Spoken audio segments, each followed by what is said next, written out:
What's up, cooks? It's Wednesday. Today on the show, I wanted to talk about something that continued on what we talked about last week.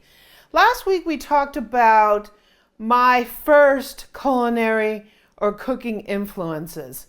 And today, I want to talk about my most recent influence.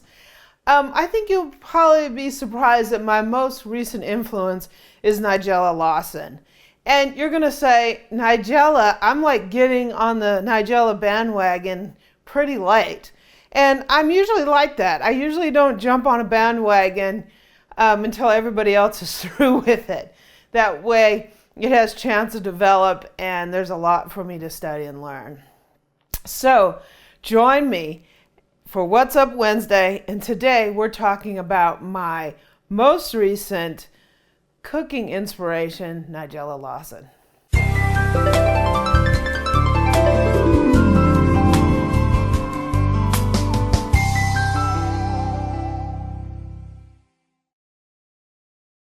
So like I said last week, it's really helpful to find someone that provides inspiration, mentoring, and training for you as you progress and learn to cook. My first influence, of course, was my mother. We had a farm, we had a garden, we had an orchard, and we cooked from our animals. So I watched her make jam. I watched her make homemade pancakes from the joy of cooking. That's what I grew up on. And then moving on as an adult, it didn't seem like I was interested in cooking at all, so I really didn't pay attention. It wasn't until I got in my 40s where I decided that I need to learn to cook, right? And I wanted to learn really good, solid skills. So, like we talked about last week, my first real mentor on the professional side was Thomas Keller. He was and still is. And I love his work, love his cookbooks, and all that fun stuff.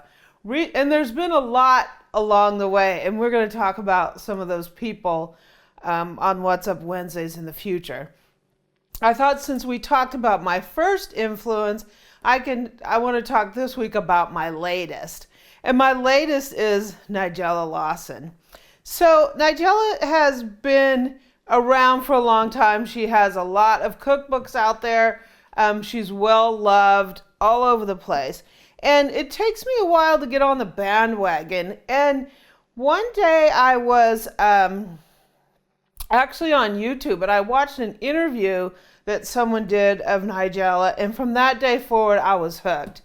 I went all along down the rabbit hole and watched maybe at least 10 interviews that people have done with her. And I was amazed because I never really looked into any of her books or any of her philosophy. I'd watched her show, but from that point, when I watched the interviews, then I started watching particularly her holiday shows, which are fantastic. And I got a couple of her books. So my study of Nigella right now is at the very beginning stages. But I can tell you this, the thing that caught my attention with the interviews is she was talking about the difference between a home cook and a professional chef or a restaurant cook. And she was talking about how much more freedom a home cook has over someone cooking in a recipe. Because she will get people that say stuff to her like, why are you doing that to this dish? And why are you doing that to this dish? And she talked about the freedom that home cooks have in that a chef has to cook towards the customer's tastes and expectations. So if the customers expect a dish to be one way, if a chef significantly deviates without saying that they're deviating, like calling it deconstructed or calling it, a take on, they're just slammed.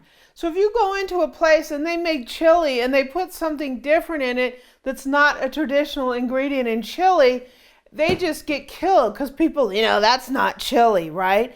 But what's great about the home cook is we have the freedom to do whatever we want because we're cooking for ourselves and our family. And the bottom line is, does the dish make you happy? So that's one great thing about being a home cook is we are not confined to the boundaries of what you do in a restaurant as you would do at home. At home, the sky's the limit, right? When I heard that talk and her background, I was just, yeah, she became my latest mentor, right? So I've grabbed 4 of her books recently. So the ones that I've gotten so far, the first book I bought of hers is her book, How to Eat. And this is her very first cookbook. How to Eat is a great place to start because it's basically a cooking guide, the pleasures and principles of good food. And it covers a lot of things that, a new beginning or a home cook who's trying to advance their skills would be interested in.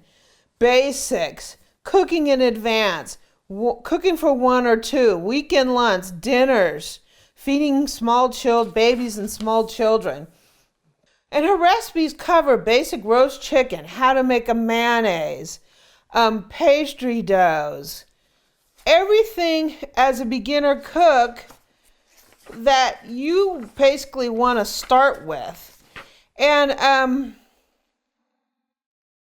this is a great one. If you're going to buy like one book, this would be a great one to start with. So what are basic dishes? Everyone has to know how to roast a chicken and other birds, pork, beef, lamb, and what to do with a slab of meat. I'm often telephoned by friends at whose houses I have eaten something more elaborate than I would ever cook, to be asked how long their leg of lamb needs to be in the oven and what temperature.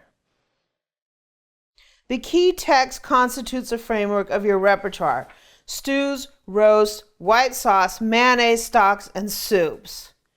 Lacking a firmly based culinary tradition with the range and variation, say, of regional French cooking, we in Britain and America tend to lack enduring respect for particular dishes. It's not so much that we hunger to eat whatever is fashionable as that we drop anything that's no longer of the moment. This is a great book to start with, How to Eat. This is her very first book. Her next book is probably, I would say, one of her most famous, and that is How to Be a Domestic Goddess. This book is a book about baking. And one of the reasons this book, at first, people are like, how to be a domestic goddess, right? Is this like another form of Martha Stewart? And I think she's using the title just, to be funny, right? This book is about baking, but not a baking book. Not in the sense of being a manual or a comprehensive guide or a map that lands you to a land that you do not inhabitate. So what am I talking about is not being a domestic goddess exactly, but feeling like one. One of the reasons making cakes is satisfying is that the effort required is so much less than the gratitude conferred. Everyone seems to think it is hard to make a cake, and no need to delusion them, but it doesn't take more than 25 minutes to make and bake a tray of muffins or a sponge layer, and the returns are high. You feel disproportionately good about yourself afterwards. This is what all this book is about, feeling good, right? This book is great. And it covers, oh my gosh, the baking here is amazing.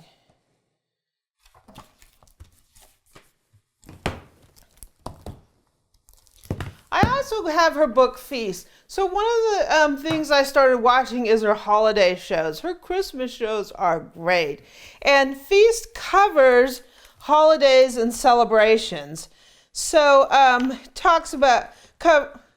it covers Thanksgiving and Christmas, New Year's, Valentine's, all kinds of holidays. So if you're looking for some holiday recipes, Feast is the book you should look at. And the other book I have is Nigella's Kitchen. This is recipes from the heart of the home. These are recipes like she would say, this is her kitchen, right?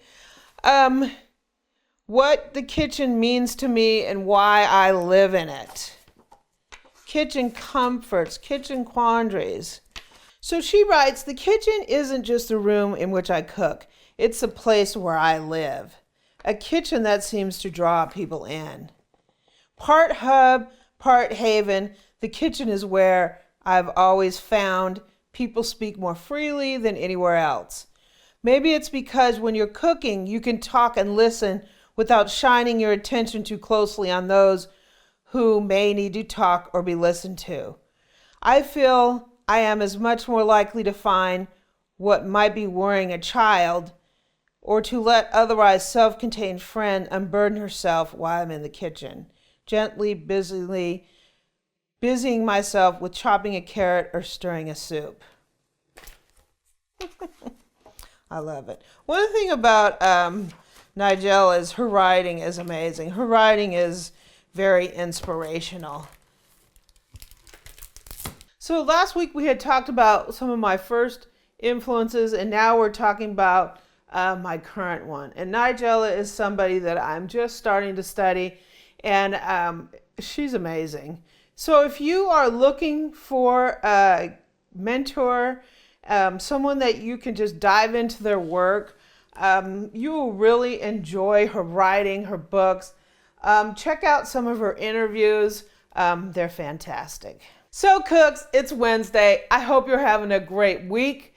Looking forward, I'll put a link down in the description to all these books. Looking forward to diving into these more. I'm just getting started with her work, and I'm looking forward to the journey. I hope you're having a great week. I hope you're having a great day. It's Wednesday. The weekend is coming up, and it's time to start celebrating this warmer weather. I'm looking forward to it. If you like this video, please subscribe below, leave me a comment and a like, and visit my website at amylearnstocook.com. I'm also on Pinterest and Twitter at Amy Learns to Cook. On Facebook, I'm at facebook.com/groups/Amy Learns to Cook. And on Instagram, I'm at Cooking with Amy.